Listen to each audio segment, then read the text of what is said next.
chose the scooter in my life. In the book Crash by Jerry Spinelli, Crash is a special someone who goes with him to all his football games, gives him very important life lessons, and causes him to go through his meaningful change from a bully to a bystander and finally to an upstander. That person is his grandfather, whose name is Scooter. Just like Crash had a close relationship with his grandfather, I used to have a very close relationship with my grandfather. He used to teach me how to play carom, a very popular Indian game. Always tell me stories before I went to bed, and if I had a nightmare and woke up, he would also teach me almost all the math that I know now. When I was little, he would always take me on his team in carom and teach me what shots to make and how much strength to put in them. He has taught me everything I know about the game today. Before I used to always make our team lose, but as I got older, we would win almost all the games. I really love that he never got angry if our team lost because of me. Instead, he would say that playing carom is fun only because I'm his partner. Whenever I used to visit him, I would always challenge him to a match. Of course, I always lost, but I felt like a winner on the inside because I got to spend some time with my grandfather. Not only did I love him teaching me carom, but I also waited for the times he would tell me his wonderful stories.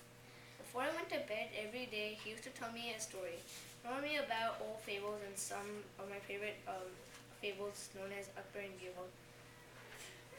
Whenever the story was sad in some way, he would always give it a few tweaks and make sure I didn't cry. Also, if I got out of bed in the middle of the night, often because of nightmares, he would continuously tell me stories until I fell asleep.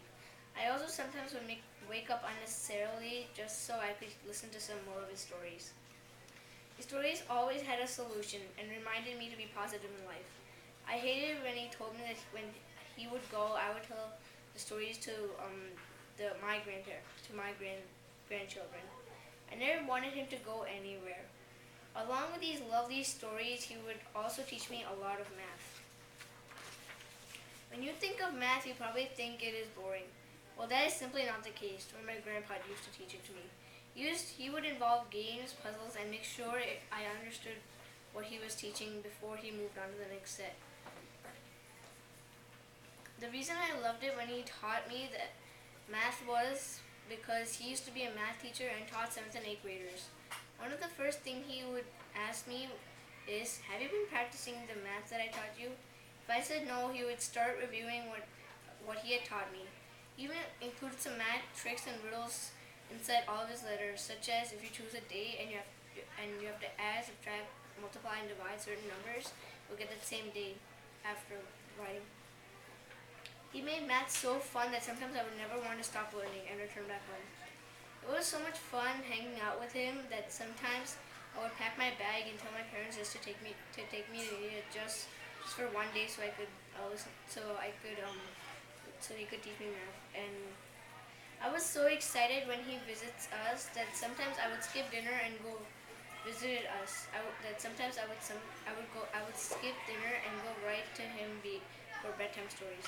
I have wonderful memories of the time that he enthusiastically played carom with me, told me all those amazing stories, taught me fun math, and always reminded me to be positive in life. Even though I know I'll never be able to see him again, but what I think of him, I remember that there's no one else as gentle, positive, loving, and kind like him. That's why my grandfather is the scooter of my life.